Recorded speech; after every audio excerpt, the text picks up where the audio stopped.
happy to answer questions throughout. You're not going to throw me off, but I am going to try and stick to our time and keep everything moving forward. So, welcome.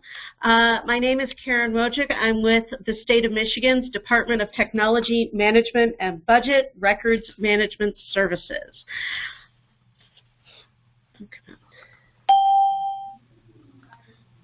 Uh-oh. 1 second. I'm trying to advance the slides here. There we go. All right. So what I'm going to talk about, I've got a lot of stuff in here. We'll see how much we can get through. I'm going to talk about what records management is. I'm going to define what a record is, talk about records retention and disposal schedules, a little bit about preservation of historical records, additional resources that are available, some best practices for record keeping, email management, and digital imaging, at which point you'll be thoroughly overwhelmed. But if you have a library science degree like me, you're kind of used to too much information. So, records management services. We are responsible for the development, review, and approval of records retention and disposal schedules. We provide record-keeping system consulting, imaging, and document management services. We provide education and training, such as this webinar, and records storage services. Our customers include the executive branch, the legislature, the courts, and all local governments in Michigan, including the public schools and the public colleges and universities. Our records analyst services, which I'm a part of, we're the ones who actually work on the records retention and disposal schedules. We provide the training, the document management services, and we provide record-keeping system consulting, such as filing and storage issues, space management issues, document management issues, digital imaging, and microfilming issues. There are certain principles that we operate under in records management. The first is that if information is recorded on any medium whatsoever, it is a record. But public records are evidence of the activities of government. Destruction of a record must be authorized by an approved records retention and disposal schedule.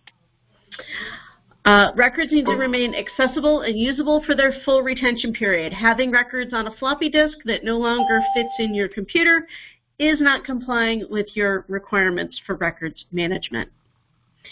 Another one, which is a really big one that we're seeing challenges with, is that records that support a business process should be stored together. So you only have to look one place for the document you need or the answer to your question.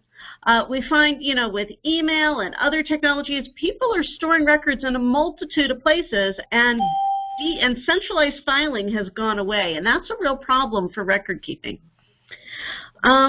And then the final principle that we talk about is that every employee who creates, receives, or maintains records has a responsibility for record retention.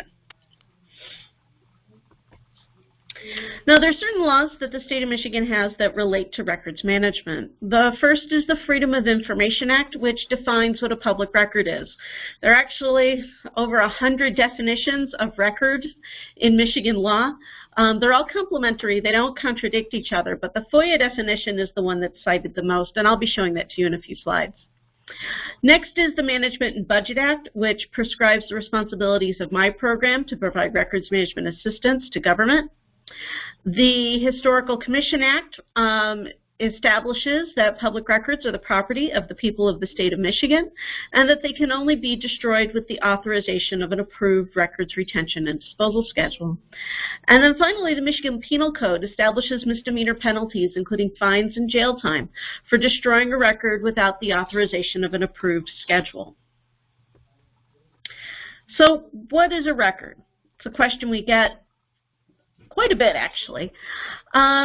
There's actually an international standard that was just updated in 2016, and it defines what a record is. And it says that records are information created, received, and maintained as evidence and as an asset by an organization or person in pursuit of legal obligations or the transaction of business.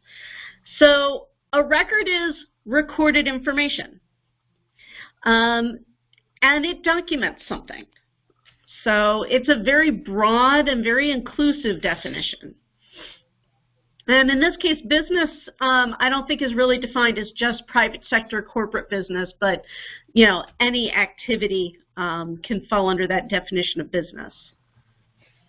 So what do we need to think of when we think about records? There are records that cover a whole sort of things, tons and tons of different kinds of records, from case files and applications, licenses, written, you know, correspondence, policies, meeting records, newsletters, data, so many different kinds of records that are out there. And they come in a multitude of formats, the traditional paper and microfilm, but also electronic records, your Word documents, your spreadsheets. Post-it notes can be a record. Social media postings can be a record. This PowerPoint presentation is a record. But not all records are equal. There are some that we need to keep, and there's some that we don't need to keep. And so we're going to talk about these 4 categories of records in quite a bit of detail right now. We're going to talk about official records, transitory records, non-records, and personal records. So, official records. I told you I would show you the Freedom of Information Act's definition of a record. Here it is. Recorded information prepared, owned, used in the possession of, or retained by an agency in the performance of an official function. If it documents the work of your library, if it documents the work you do for your library, it is public record, because you're a public library. So official records that you need to keep document how you fulfill your job duties. They document the functions of your agency, and they document the tasks for which you are the designated record keeper. Either your supervisor, the team you're working on has said, you're the one who's going to be responsible for filing and keeping this. Now, retention of official records is governed by a retention and disposal schedule. It's a legal document.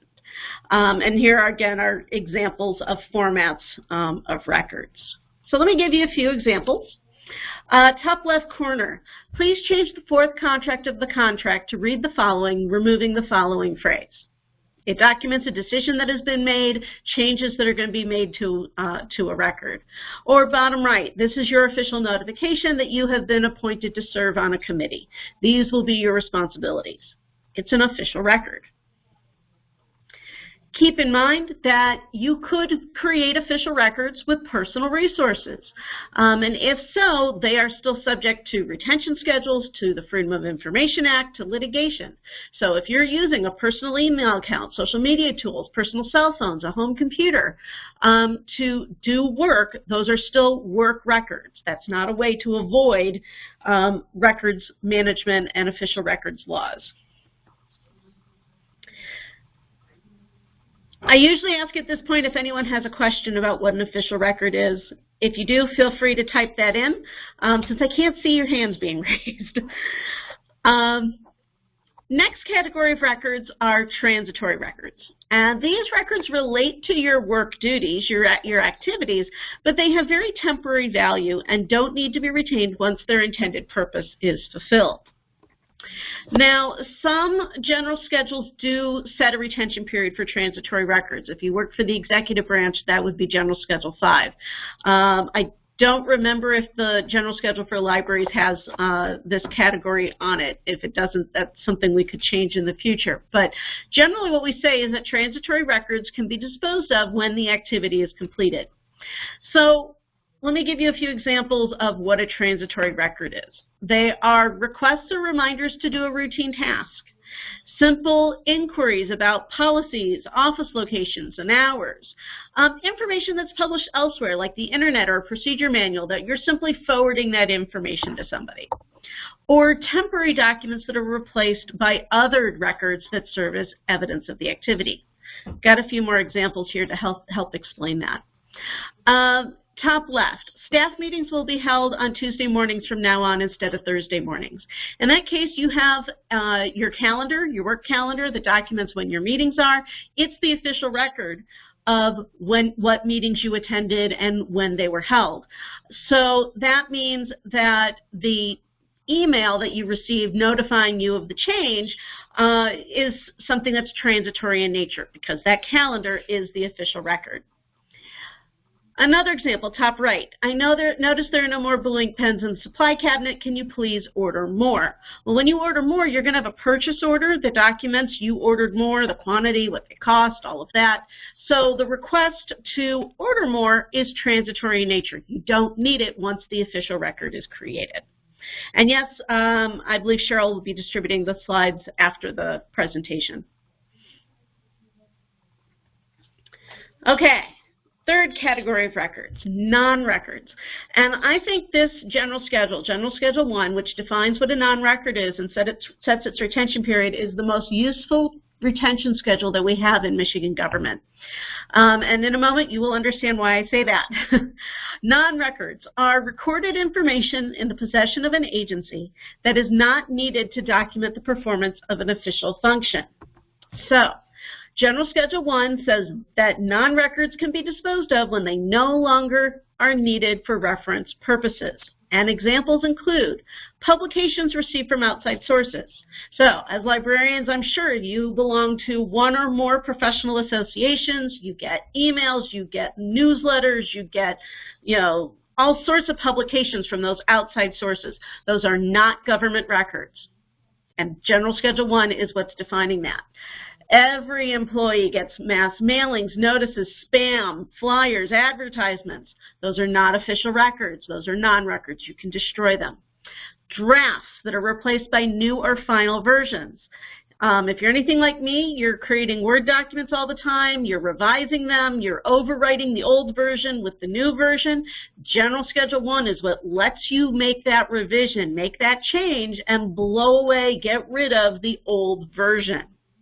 Otherwise, you would have to keep every single change, every single edit. So, General Schedule 1, very beneficial. And then duplicates. Actually, before I move on to duplicates, while I'm still on drafts, keep in mind if your final version is still a record, and you may have other significant drafts along the way that document decision-making and changes in policy, you may need to keep those. But the more insignificant drafts that just document evolution, those can be destroyed, especially when the final version is approved. Duplicates, another example of non-records. There are a lot of situations where multiple offices possess copies of the exact same record. Only one, in most cases, needs to be the official record keeper. There's no substitute for good communication. Communicate with the other entity that has the same record and agree together who is the official record keeper and who is the duplicate, and whomever has the duplicate under General Schedule 1 can get rid of it. Another example of duplicates. Back to the Microsoft Word example. We're doing a lot of record creating electronically, and the question I get all the time is, do I need to print this out?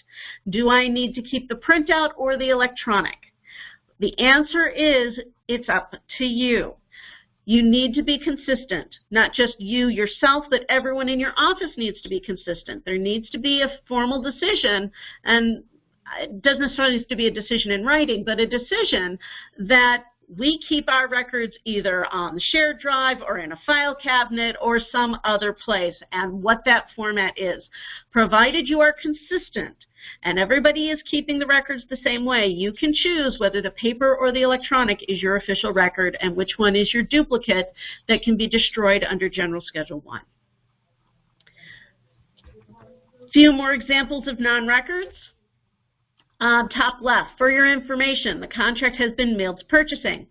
Well, there's no real substantive content to that communication. It's an FYI, so it doesn't need to be kept.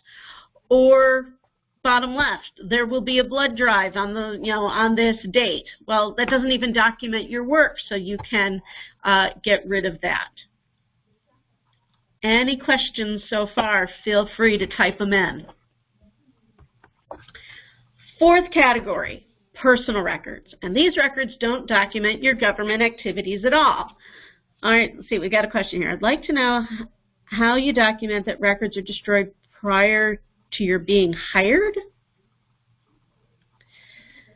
Are you saying, I guess, I want to make sure I understand the question. I think what you're saying is that your office destroyed records before you became a member of the staff, and you don't know how the people, you know the records aren't there, but you weren't responsible for their destruction, so how do you know what was destroyed, and how do you document that? It's already happened. It's kind of, there's nothing you can do. We certainly do encourage people to create some type of log to document when they destroy official records, and to keep that log for a very long period of time, just as evidence of what used to exist. But very few offices do that. So, you know, if it's gone, it's gone, and you don't have it. And you don't have any documentation of when it was destroyed, you know, there's no way to really usually go back and recreate something from nothing. If that didn't answer your question, let me know. So I'm going to move on to personal records till we hear some more. Okay, so personal records do not document government activities. They document your personal life, your employee benefits, your personal financial accounts, social events with coworkers and friends, personal purchases and shopping. They need to be stored physically separately from your government records. Do not commingle your personal stuff with your work stuff. And as much as possible, they should be created using personal resources.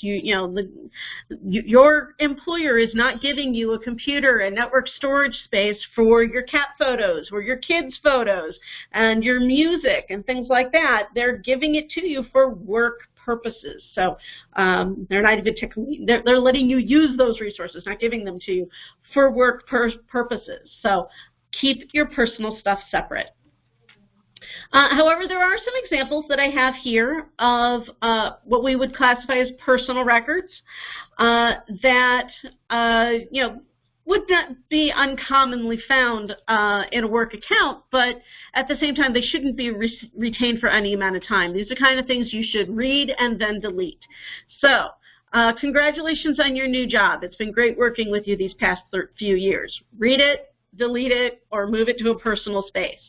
Bottom left, the annual holiday buffet will be held on this date. Please remember to sign up to bring a dish to pass. Read it, sign up to bring a dish to pass, and delete it. These are the personal records. All right. Next, we're going to talk about retention and disposal schedules, because hopefully now you have a better understanding of what a record is that you have to keep and what you don't have to keep. So, records retention and disposal schedules are a list of the records created and maintained by an agency. They define how long the records need to be kept, and they provide the only legal authorization to destroy records. They cover all records in all formats. It doesn't matter where the record is stored. It doesn't matter whether it is paper or electronic. Everything has to be covered on a records retention schedule. They should reflect your current organization structure and your current business processes. All schedules are legal documents. They need to be reviewed and approved by an agency representative, by my office, Records Management Services, by the Archives of Michigan, and the State Administrative Board. If a schedule is not approved by all of these entities, it is not a legal document in compliance with Michigan law. So having your library board approve it isn't enough. That does not give it legal standing in a court of law. Only a schedule approved by all of these entities has legal authority. And any record that is not listed on a schedule is by default permanent and cannot be destroyed. There's this great misconception out there of it's not on the schedule, I can make my own decision and do whatever I want with how long to keep it. And the answer is the complete opposite. If it's not on a schedule, it cannot be destroyed. Now, we're often asked, how do we set the retention periods for records? And the first thing we look at is the record's administrative value. And 80% of the time, that's the retention period for the record. Because having the record around to support your job duties is the most important thing. And that is the #1 thing we take into account when we set a retention period. About 20% of the time, other factors come into play. And those include the record's fiscal value, how long you need the record to document financial accounts, support an audit, The record's legal value. How long is the record needed to document compliance with the law? There are a lot of state and federal laws out there that tell us we have to create records. Very rarely do they tell us how long to keep the records after they're created. But we'll look at the law and we'll set a retention period that's compliant with it if it sets a time frame. And finally, we look at whether the record has historical value and should be preserved permanently to document the history of the state of Michigan or your local entity. And then we set a retention period when all of these values cease to exist. Now there's two types of retention schedules that we use in Michigan government. The first are general schedules and the second are agency-specific schedules. General schedules cover records that are common to a particular function or type of agency. They promote consistency so that every public library in the state of Michigan is retaining records for the same amount of time.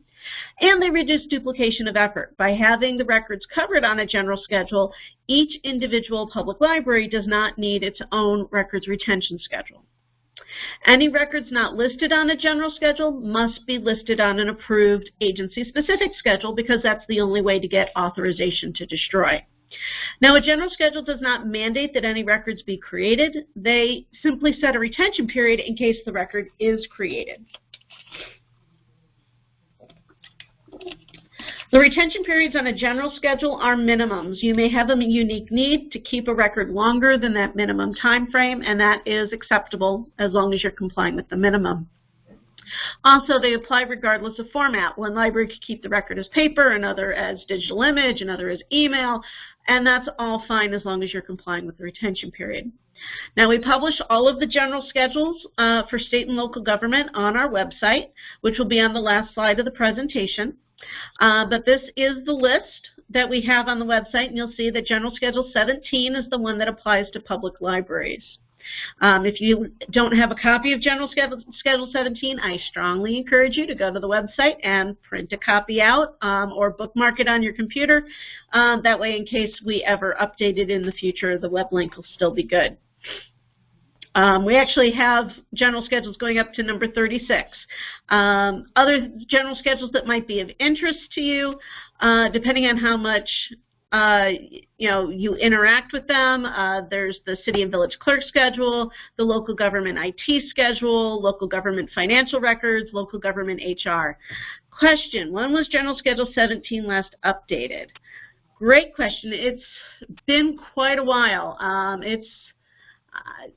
Without pulling it up and worrying that it would affect what you see on your screen, I'm thinking it was around 2010. So it's been a while since it was, 2004. Thank you, Cheryl. So, yep, even longer than I thought. So, yeah, 2004. It's been a long time. Now, if you see things on General Schedule 17 that don't make sense anymore and that you believe that it does need to be revised, we could talk about forming some type of committee to do a review and make recommendations about what changes are needed. That's something that in an ideal world my office would have the staff to initiate and direct the process of revising the schedule, but we are understaffed and we can't do that. So we work with local government associations who represent different groups like the librarians or the treasurers or the clerks to work on getting those revisions done. Besides, we don't want to be telling you what to do. We want it to be a collaborative effort where the group, like the librarians, are all in agreement and saying this is what they need, rather than state telling you what to do. Okay, the other type of schedule we have are the agency-specific schedules. And these cover the records that are unique to the agency named on the document. They cover the records that are not listed on the general schedule. So maybe you have in your library a record that isn't on the general schedule because it's very unique to your community and nobody else has it. Well, you could submit an agency-specific schedule to the state to get authorization to destroy those records when they've met your needs. There are some situations where a record is covered on both a specific schedule and a general schedule. When that happens, the specific schedule overrides the general schedule. The retention periods on a specific schedule are absolute minimums and maximums because the agency named on the document has said that is how long they need the records.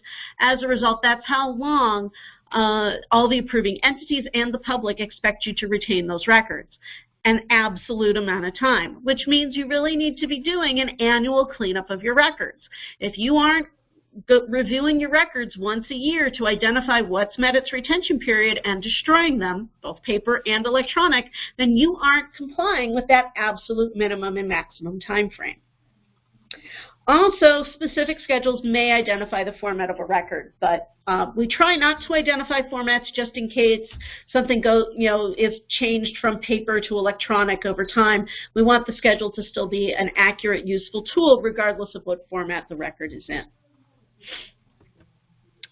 If you need to get an agency-specific schedule for a couple of records in your office, we do have instructions and a form on our website, and I've given you the URL for that. The instructions explain exactly how to do this step by step, all the contact information. We route it for approval for you, and we'll return it to you, and everything's on there. Bottom line, why is it important to follow a retention schedule? There are risks associated with keeping records too long. It wastes space. It makes it harder for you to find the records that you need. And if your office receives a FOIA request or becomes involved in litigation, those records are going to need to be reviewed and they may need to be released compliant with that FOIA request. There are also risks associated with destroying records too soon. It's a violation of Michigan law, and so if those records are requested and you can't provide them, you've exposed your agency to liability, and there could be penalties for that.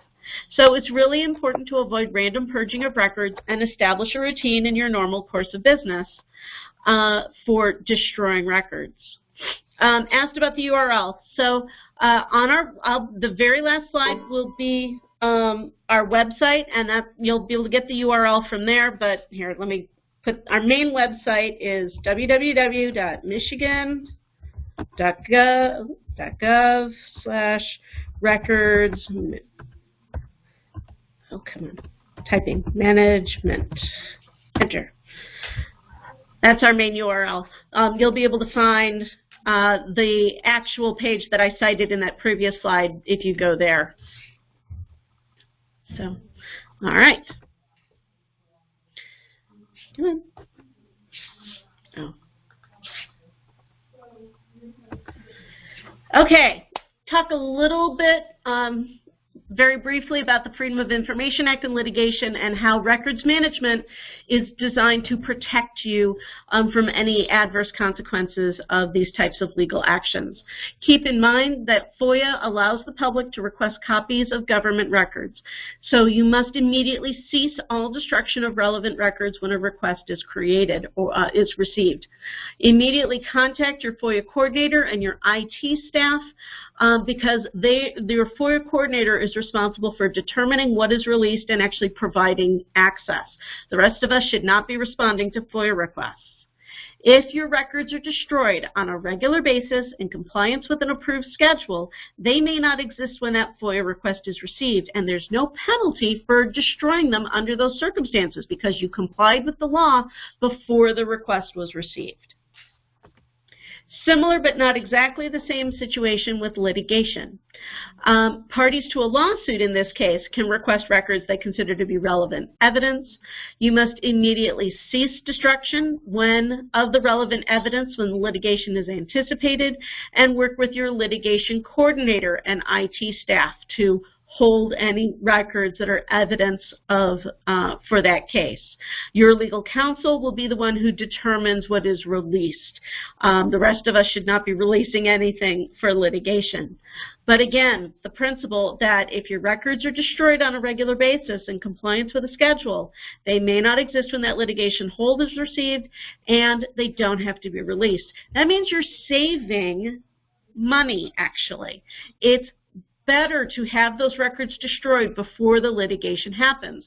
What we find is that lawyers who are preparing for litigation are having to navigate through and review a mountain of records to find the very small percentage that is relevant evidence to the case, and the even smaller percentage that's actually going to be used in court as evidence. The less they have to look through to find the relevant evidence, the better. So destroying your records on a regular basis is going to reduce your litigation costs if you ever become involved in litigation. All right. Moving on to the next section, preservation of historical records. Keep the questions coming if you have them. This is a picture of a map of the state of Michigan from the 1830s that's in the Archives of Michigan. You can see that the map makers didn't really understand the west side of the state too well. The Archives of Michigan is the official repository for preserving the historical records of the state of Michigan. They're responsible for the identification and permanent preservation of government records that document the activities of government. These records document how government operates, they protect the rights of citizens, and they may document society or important events in Michigan history. The records in the archives are unique. They are the original official recorded information, evidence of activities, decision-making, and change. The archives preserves records in all formats, including electronic records like email and digital images and data. Less than 5% of the records that are created by Michigan government have permanent historical value. That means 95% of what we create can and should eventually be destroyed. But every agency has the potential to produce historically significant records. How do you know which records in your office have historical value? Well, look at your retention schedule. This is why the Archives of Michigan is one of the reviewers and approvers of all retention schedules. They use those schedules to identify what has historical value and what should be transferred to the archives when the creating agency no longer needs it. When the archives takes custody of the records, they do become the legal owner of the records. Examples of records in the archives include meeting records of public bodies, maps, and engineering drawings, legislative records, court records, naturalization records, vital records, photos, videos, list goes on and on. Now, if you have records in your library that you are ready to transfer to the Archives of Michigan for permanent preservation, there is a direct records transmittal form on the Archives website. All the instructions for filling out the form and submitting it are right there on the form, and the archives will contact your office to arrange the transfer.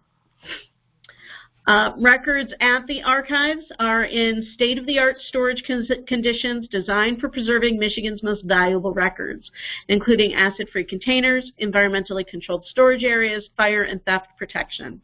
Everything is preserved permanently, and the records are made available to the public. The archives is open Monday through Saturday, and everything is open unless it is confidential. The archives does have procedures for protecting confidential records. Unlike a library, the records in the archives cannot be browsed and checked out, but they can be used in a monitored reading room, and they can be used and reproduced. All researchers need to show picture ID. Also, the archive staff will provide access to records without an on-site visit. You can also contact them by phone, email, and letter. And they have a website called seekingmichigan.org that you can use to access electronic records that have been published online. This is the archives contact information. Their website, michigan.gov/archivesofmi, is where you can access the form for the direct transfer of records to the archives. I'll leave that up on the screen for just a moment there, in case you need to write that down. And again, we'll be sharing these slides with you at the end, so if you have any trouble with writing stuff down, you'll get the slides. Some additional resources. We do provide a lot of training and tips for our customers. We have online classes. One of them you're taking right now, the basic records management. We're actually going to go into a little bit of the how to manage records, email, and digital imaging. Those will be kind of shortened versions. So you're getting for those classes right now. But if you have colleagues who you think would benefit from this information, all these classes are available online for people to take. We also have a variety of tips and tools and guides on our website. We have actually about 30 different record-keeping classes, tools, and tips on our website. And so strongly encourage you to visit our website and check out all of that useful information. All right, best practices for record keeping. So I always pose this question: do you have disorganized records? Do you have trouble finding records? Do you generally have too much stuff? Hopefully your office doesn't look like this. This is one of the worst examples we've ever seen of a government office's record-keeping problems. Imagine if this person was your coworker. How would you feel about that? How would that impact morale in your office? What if you need one of the records in that messy pile of stuff? How would you find it if that person was your coworker? Generally, my guess is you'd be pretty frustrated and demoralized. But physical office spaces aren't the only places where we see messes. We see messy email accounts, messy network share drives, individual network drives, and computer desktops that are a mess too. Let's see, a question just came in. You know that the minutes of your library board are permanent, which is true. Would they ever be transferred to the state? I believe what it says on the General Schedule 17 is that you can transfer those records to the Archives of Michigan. I would say at a minimum keep 10 years worth on site, but after they're more than 10 years old, if you want to transfer your board meeting records to the Archives of Michigan for permanent preservation, you could. You could fill out the direct transmittal form and offer to transfer those to the archives, and the archives would take responsibility for preservation and access. So, yes. So we see in the modern office tons and tons of record-keeping problems. This is not a problem that is unique to government, unique to state government, unique to local government. This is a private sector problem too. We see version control problems, litigation hold problems, file cleanup that's difficult or just too time-consuming, inappropriate security for records, stuff that's everywhere. You can't find what you need, tons of duplicate records, every employee hoarding their own copy of a particular email or document, shared drives that are full, email accounts that are full, records that are disorganized. It's just common to see these problems. Did you know that if you walked into any office anywhere, on average, you would find that 30% of the records in that office need to be retained, but are not retrieved regularly and are good candidates for low-cost off-site storage. 40% of the records in that office have already met their retention requirements and should have been destroyed a long time ago, which makes it a whole lot harder to find the 30% you actually need on a regular basis. So you don't have to answer this question, but when was the last time you cleaned up your records? Let's see, we've got some questions coming in. We're a small county library board with no office. Could we send a memorandum of understanding with our county clerk to store our files? Yes, if you I would definitely put it in writing with a memorandum of understanding, working with another government agency to store your records, and make sure that there's some management built into that as to purging records that have met their retention period. But yes, you could do a memorandum of understanding. Lack of adequate staff is missing from the list of problems. That is absolutely true. Plymouth Library, how long do we need to keep certificates of liability insurance for vendors? I'm going to save that question for a little bit later. It is on the insurance records and contract records are on the retention schedule. Certificates of liability for a vendor really is part of the contract record and should be retained as long as you're keeping the contract records, which is expiration +6. So there you go. I answered it now. Sorry if I'm going a little too fast. I am trying to get the bulk of this done by 11, but we're definitely going to go over, and if you can stay, that'd be great. So there's three broad categories of things that we can do with our records. We can keep them, we can store them, we can destroy them. So we're going to go through those three options. First, keeping records. Remember that your retention schedules identify how long to keep them, and they are an essential tool for managing records effectively and efficiently. You're not going to manage records very well if you don't know how long to keep them. Why do we keep records? We keep them to document our work, to be in compliance with the law, to document finances, and to document history. And all of our records really fall into these two broad categories: the things that we keep to document our work and our record-keeping responsibilities, and the things we don't keep, those transitory, personal, and non-record materials. Who's responsible for keeping records? Well, usually the creator, the author, the sender of the record is responsible for record keeping. However, the recipient will need to keep records as well if they document their job duties and if they don't have access to the creator's records. So both of those criteria generally apply. Then the recipient would need to keep records. And then anyone designated by a supervisor or team to be responsible for record keeping should be keeping records. So what's the purpose of a filing system? Well, a filing system provides a secure location for storing records, and a good filing system will help you find and retrieve your records quickly and easily. Organized records are a whole lot easier to retrieve than messy records, but good organization is the responsibility of the user. Your file cabinet, your computer are not going to slap your hand and yell at you if your files are a mess. It is your responsibility as the user to make sure that happens.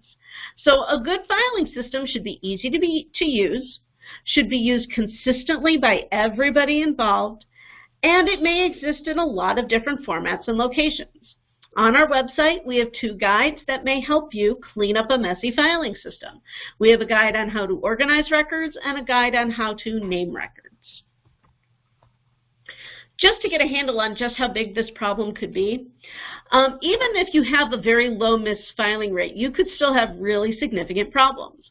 For example, an office with 25 filing cabinets has approximately 200,000 documents.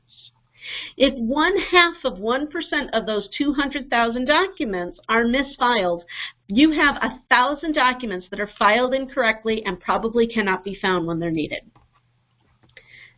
Which means that misfiled and disorganized records cause a lot of frustration among employees, customers, because they increase your search and retrieval time and the cost of it. And there could be negative consequences if your filing systems are a mess. We recommend that having a good tiered file plan will help you organize your records. It will make your record storage and retrieval easier, and it will help you implement your retention schedules easily. So a good tiered file plan will have three basic levels. The first level is your record series level, such as case files. And that's equivalent to a drawer or a file cabinet. But again, this applies in both the paper and electronic world. The next level down of your file plan are the folders. So all records of company ABC or case 1, 2, 3 should be stored together in that folder. And then the third level of your file plan are the documents, the actual applications or correspondence you may have within that folder. And sometimes you might create subfiles or subfolders to help separate the different categories of documents in that folder to make retrieval easier. Hopefully that makes sense. If your office is going to embark on a filing system reorganization project and try and get your messy files under control, we have some tips on how to hopefully make that a more manageable task. The first is to think about your new system, and in an ideal world, how would you want the records to be organized? Develop business rules for how you want that new system to work. And Get all the staff who are going to be using those files on a regular basis together in the same room to agree on what those business rules should be. Then pick a start date for your new system and start implementing your new system day forward only. And use some time, 6 months, maybe even a year, to build some new record-keeping habits on the day forward system. Don't worry about cleanup of the old stuff just yet. After that grace period has taken place, 6 months or a year, then go back and clean up the old system. At that point, you should have some new habits. You should have tested and be comfortable with your business rules. And then you can go back and clean up the old system based on those new habits and rules you've adopted, which should make the cleanup of the old stuff easier. Now, not everyone has the luxury of operating 2 systems, a day forward and a day backward system, but if you can, it should make your cleanup less intimidating. Option 2, storing records. There are lots of places where records can exist. They can be in cabinets and shelving and cubicles, electronic storage, and sometimes places people don't want to admit exist, like in a closet that no one has opened in 20 years, or the basement, or the attic. Keep in mind that funding and storage space are not unlimited, and there is no one-size-fits-all solution for how records can be stored. Different records and different business processes have unique needs, and so you need to understand the total cost of ownership of adopting a new record-keeping system. It's not just the cost of buying some imaging software or buying a server. It's also the labor involved in converting things to new formats or indexing or backup. There's a whole lot of cost factors that come into play.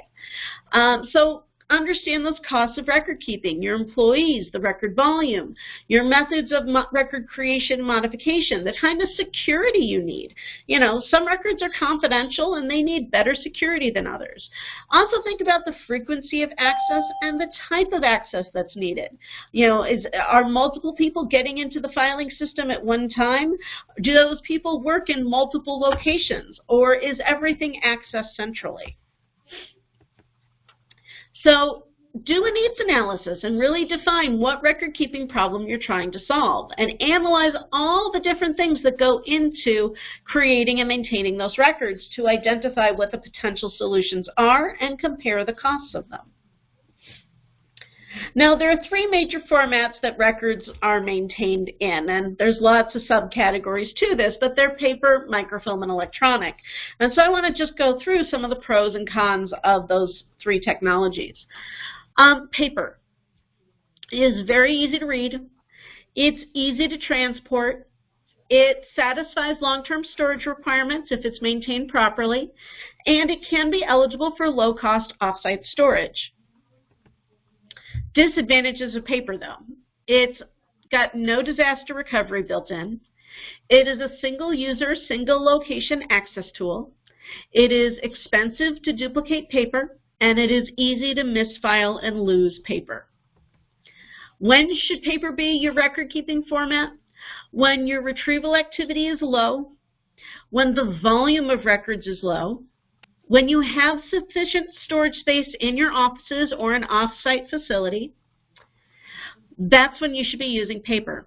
But keep in mind, there are a lot of people who get imaging fever. They think, oh, I'm going to go paperless and digitize everything. Be aware that if a record was originally created in a paper format, you will never find cheaper storage than paper. Converting to electronic storage is more expensive than maintaining paper-borne records as paper.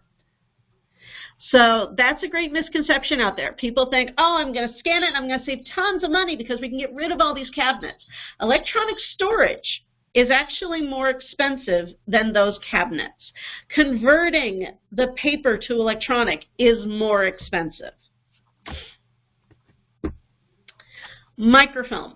Microfilm is a dying technology. I hate to admit it, but it's true. It does have benefits. It can reduce your storage requirements, your space requirements. It is easy to duplicate and distribute microfilm. It's great for preservation because it's a very stable long-term format.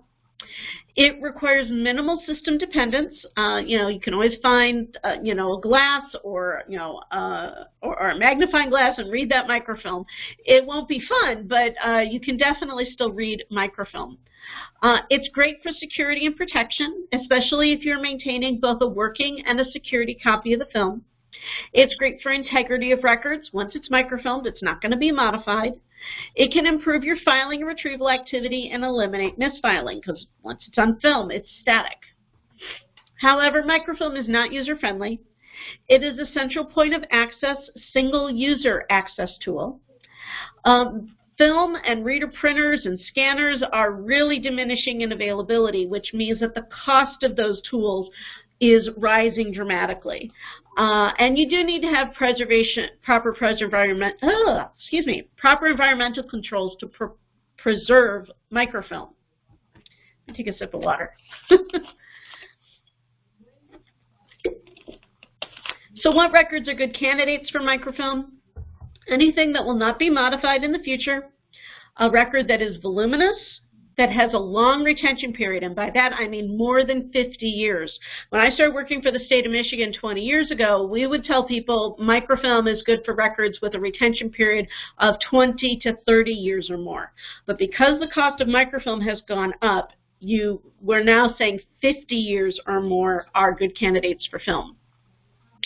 Records with low retrieval activity, and when centralized access is sufficient, then microfilm could still be a good option for you. Electronic records benefits, the pros. There's a wide variety of tools, and they do make the creation of records easier. They eliminate physical storage, and they make it very easy to analyze, manipulate, report, modify, duplicate, search, retrieve, transport, and share records. Electronic records are definitely easier than paper, especially if they're born that way. But there are some disadvantages to electronic records as well. Their unlimited growth makes them much harder to manage. Electronic storage is not unlimited and free. That's a great misconception out there. You do need to have a good backup system to protect against failure and corruption of your electronic records. Most offices don't even think about implementing their retention schedules on their electronic records the way they do on their paper because it's out of sight, out of mind. And then the other big thing is that the technology becomes obsolete very quickly. Most hardware and software is obsolete within 5 to 10 years, which means if you need to keep your records accessible for more than 5 to 10 years, you're going to have to migrate them off of the original technology onto something new. And there's no guarantee of compatibility between the old version and the new. And there's, and doing that migration from one version of technology to another can be very time-consuming and very expensive. So when should you use electronic record keeping? When the records are frequently modified, when you need to manipulate, analyze, and report the data, when you have high retrieval activity, when you need decentralized access from multiple locations, when you need simultaneous multi-user access, and when you need to track for compliance. Option 3, destroying records. I came across an article about a year ago that posed this question and answer: why do employees hoard records? And I thought this was really interesting. One reason they give is uncertainty. People never know when you might need something, and so people hold on to it because of that uncertainty. There's some employees who think that if they've got a desk full of stuff, they're going to look more productive to their boss, so they hoard records to make their boss think they're being productive. Another reason is fear. Employees fear that they're going to get in trouble if they've destroyed a record, so they hold on to it. Another reason is technology. It enables the creation of and storage of more and more stuff, so why not store more and more stuff? And then the volume becomes out of control, and you have no time to go back and clean up where you're storing your electronic records, and there's definitely no motivation to sort through your records. If your boss isn't telling you to clean up your files, why are you going to invest any amount of time in doing that? Which again goes to that, out of sight, out of mind. Your boss may not even realize how much you're hoarding. And there goes to the accountability. If you have no requirement to clean up from your boss, you're not going to do it. But it's important. Applying retention is really, really important. Keep in mind, my office, Records Management Services, does not audit anyone for compliance with their retention schedules. It is your responsibility as the owner of the records to be in compliance with the law. So you should try to designate a records coordinator in your office to help you ensure the schedules are implemented. Applying retention on a regular basis is going to save space, money, and time, and reduce risk. And I would venture to say it also will improve employee morale a bit too. The general schedule for public libraries is really a very large document, but my guess is that each individual employee probably only works with a few different categories of records on a regular basis, maybe 2, 3, or even 5 different records. If you can know the retention period of just those records that relate to your job duties, that's a whole lot easier than trying to learn the entire general schedule for public libraries, because it probably covers a lot of records that have nothing to do with your job. So if you learn just the retention periods that apply to you, it's not going to be so overwhelming to try to manage your records better. So records cleanup should be done regularly. It needs to be comprehensive. It should apply to both central office records and individual employee maintained records. It needs to apply to both your paper and electronic, and all employees in the office should be involved in record cleanup activities. Nobody should be exempt. Try to develop some new habits to help with your record cleanup, like getting rid of that low-hanging fruit, your non-records, your transitory records, and your personal records. If you get those under control, then you can really focus your efforts on managing those official records on a regular basis. Also, remember to suspend destruction if you get involved in FOIA, litigation, or audit, to remember that those various legal holds do override your retention schedule until the legal activity is done. Failure to cease destruction can result in court penalties and fines. So try to plan a cleanup day. And no, we get to ask this quite a bit. We can't come help clean your office for you. So we encourage you to plan what we call Snack It and Pack It Day. Plan a day, get the supervisor to endorse the cleanup day, and then let everybody know that you're going to have a cleanup day. Schedule some type of fun luncheon so everyone brings in a dish to pass. We have a tip sheet on our website on how to do record cleanup, and we also have an online class. It takes about 15 minutes. You could show it at a staff meeting to help everyone get ready to do their cleanup in compliance with retention schedules. So encourage you to check out our Snack It and Pack It class and the tip sheet. A colleague of mine in the private sector created this poster for her office's cleanup day, and I thought it was really fun, so I'm going to read this to you. It says, "Don't be an airhead, milk dud, or goober. Get all your chicks and ducks in a row. You have mounds and mounds of whatchamacallit all over the Milky Way. Take a few extra steps and detour from your daily responsibilities to clean. Remember to take 5 and delete your spam. It will only take a minute. Score big by cleaning and help save your office $100 grand. Make sure there's good and plenty space in the office and network storage. Don't be a ding-dong. Mike and Ike and all your peeps are doing it, so should you. P.S. Be sure to snicker and chuckle while you clean. It makes the time fly." So I hope you agree with me. That's kind of cool. We're just at 11 o'clock, and I have a few more slides on email management and digital imaging for any of you who are still interested in those topics. I think we'll get through those in about 10 to 15 minutes if you want to hang out, but if you need to go, I certainly understand. So, email management. Email technology has been around for more than 40 years. It was invented in October 1971. And if you're anything like me, you don't function very well at work without your email. Keep in mind that the purpose of your email system is to send and receive messages. It was never designed or intended to be a record-keeping or record storage tool. And we get this question a lot. What is the retention period for email? Well, there isn't a single retention period for email. Email is a format, just like paper is a format. And so the retention period depends upon the content of the message. If a message relates to a contract, you need to keep it as long as any other contract record. If it relates to a personnel issue, you need to keep it as long as any other personnel record. But email systems aren't exactly great at helping us manage those records. We receive tons of email. We don't have a whole lot of spare time. Identifying which messages we need to keep isn't fast and easy, and you have to actually do something to manage that email. The system isn't going to do it for you. Other challenges are that your email system is only accessible to the user of that account.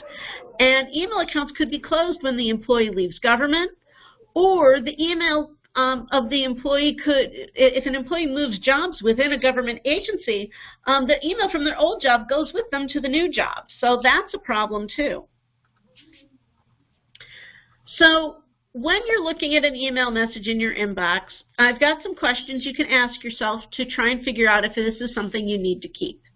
So ask yourself, do you need to keep the record to document your work? Is it evidence you did something?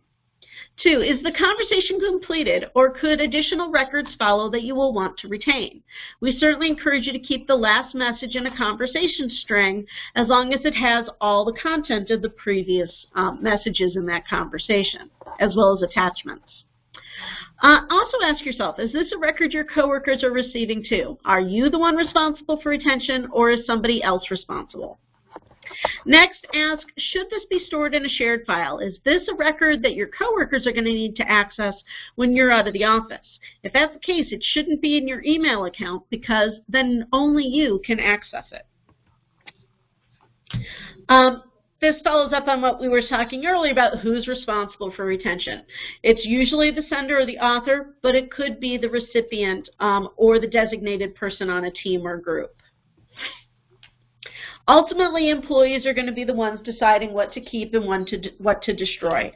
Employees need to make sure that they empty their email trash bins on a regular basis, because as long as it's in your trash, it's still on a backup tape, it's still retained, and it's still accessible for FOIA litigation. It's taking up space.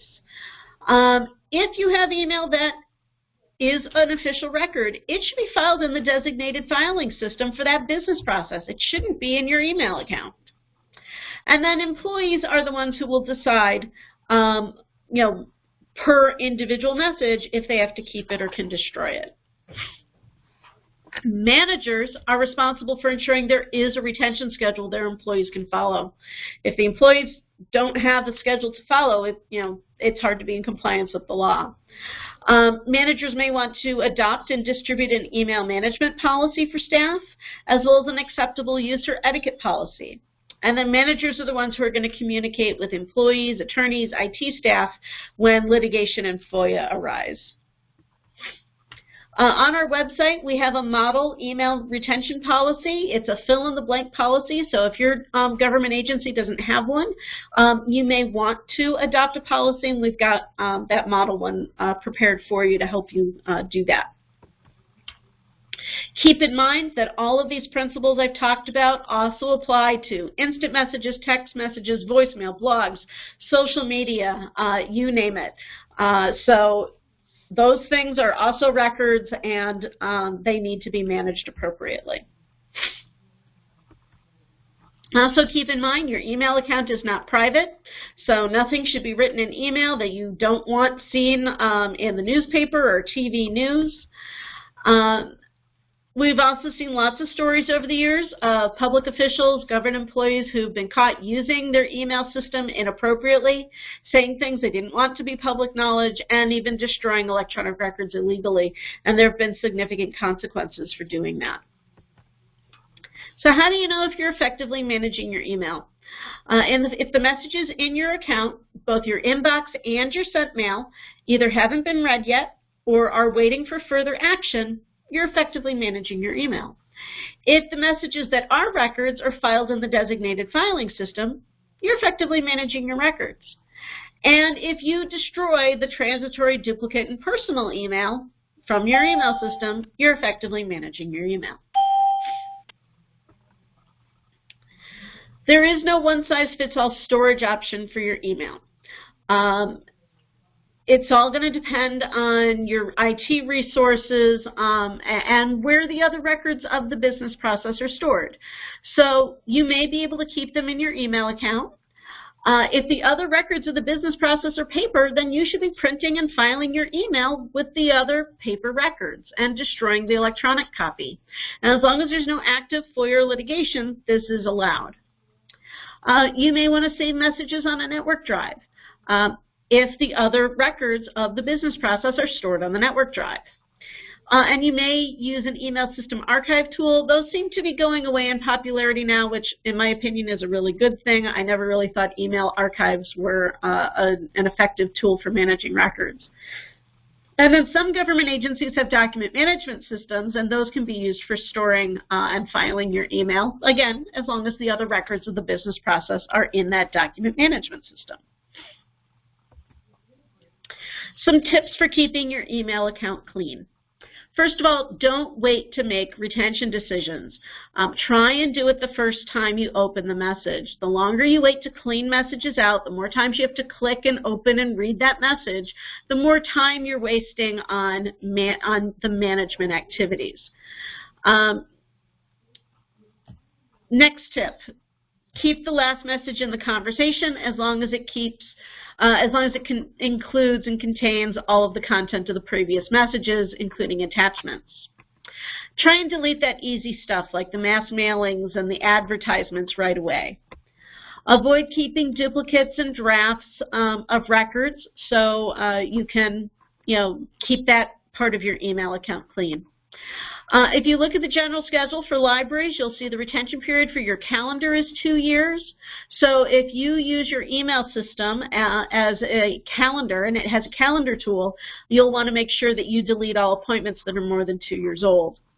And then the other tip is to empty your deleted items and your junk mail daily so that your trash is emptied out.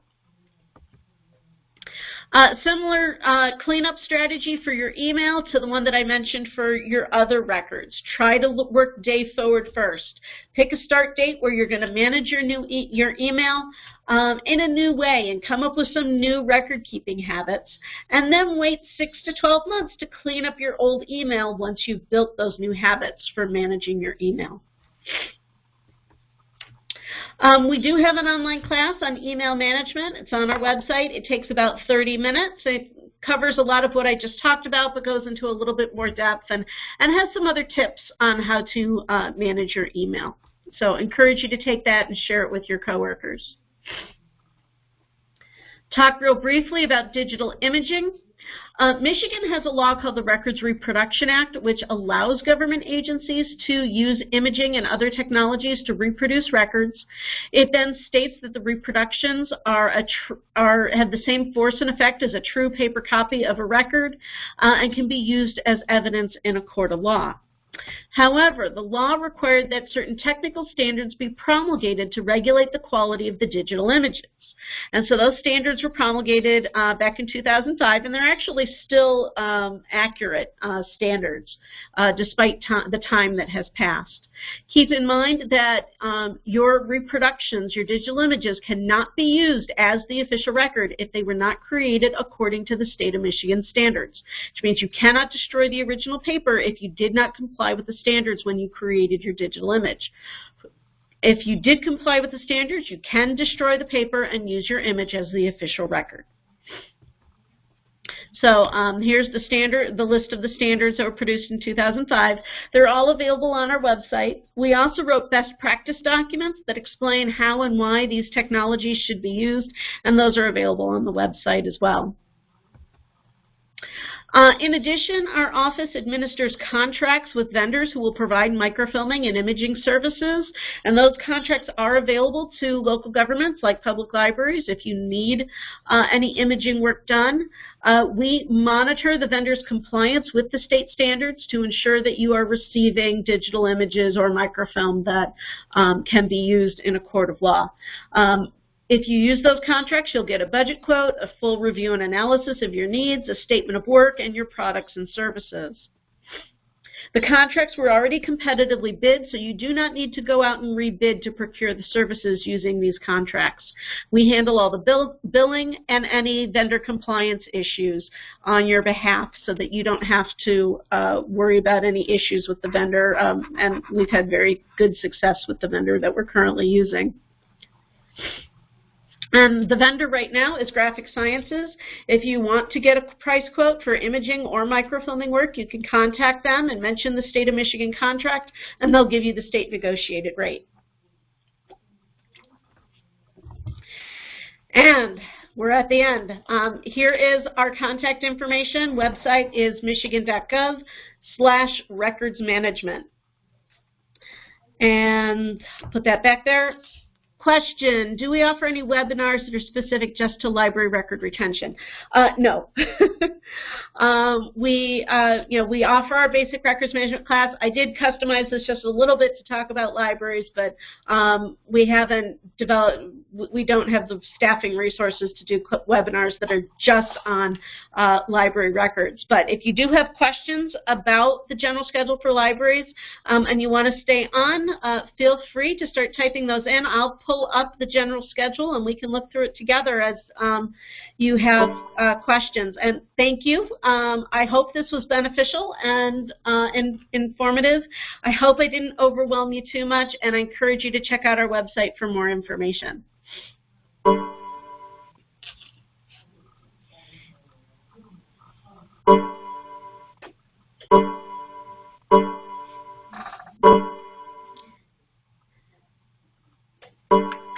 So one comment I just saw coming through is make sure you look at the key at the bottom of the page on the retention schedule, which defines the codes that are used. The retention schedule does use codes to define the retention period. So yes, there's a key and an FAQ sheet at the end that explains how to read the General Schedule 17.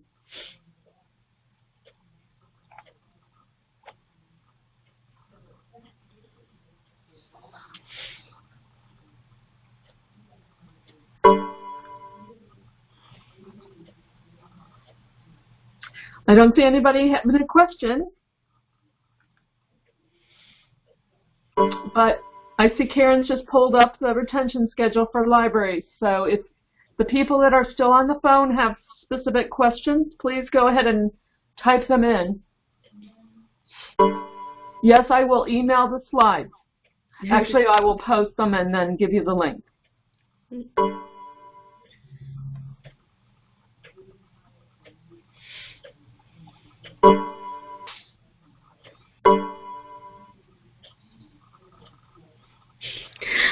Matt wrote, I can do this. Good, I'm glad.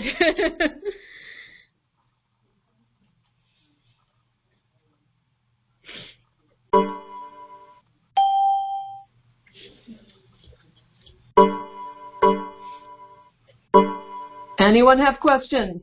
I see a bunch of hang-ups. The attendee list is getting smaller. It is, but we had a really good, did we max out around 130? I think so. That's awesome. Yeah, you know, I think people were probably on in more than one instance, and I'm not sure it got rid of the other, people. On the bylaws, does that mean each edition is permanent? There's a yes, question. It does. It means all versions of your bylaws are permanent. It's not, if you could get rid of an old version when a new version was approved, the retention period would be superseded. It's not. It's permanent. It means every version of your bylaws is permanent. Great question.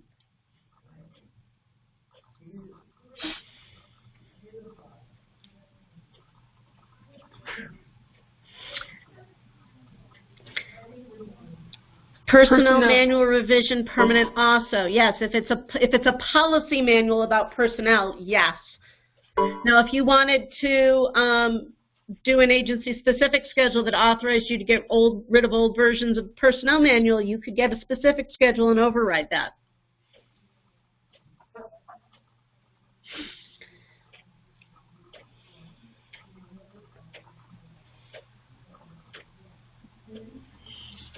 So, Caryn, when it says CR equals creation, that's the permanent one, right? No. Oh, well, if you'll pull up the current version of the schedule, even though it hasn't been reapproved, we did just reformat it. We're in the process of reformatting all the retention schedules to make them easier to read and more customer-friendly. So the codes CR and ACT are going away, and we're replacing them with real words. But CR stands for creation, meaning the retention period is based on the date of creation plus a certain number of years. If it says perm, that meant permanent. But if you look at the new version of the schedule that we have online, it's the same retention periods, they're just written in human language. New question came in. Is it also true for each revision of each policy, even if that policy is no longer used? Yes, that's the whole point of permanent.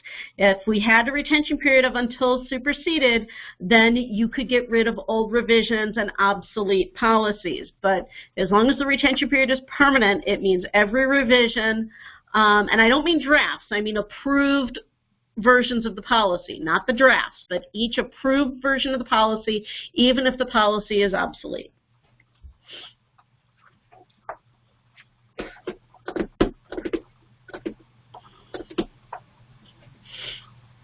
Okay, it looks like we're down to, go ahead, 44. Karen. Yeah.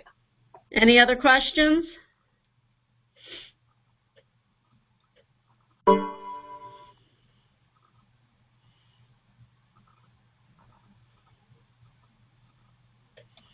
So, Caryn, you're a librarian, aren't you? I have a library science degree. My specialty was archival administration. So you don't call yourself a librarian, but you're an archivist. No. I haven't worked in the library since grad school. Okay. I don't see any more questions. I think we could probably be done. Okay. Well, those of you who are still hanging on, feel free to contact our office if you do have questions. We're happy to answer them. The presentation slides will go out, and we'll also provide a link to the general retention schedule. So, thank you very much, Caryn Wojcik. I appreciate this time. It looks like people have appreciated it, so we will do probably more of these statewide offerings. So, all right. Thank you for your time. Bye. Okay, we're done.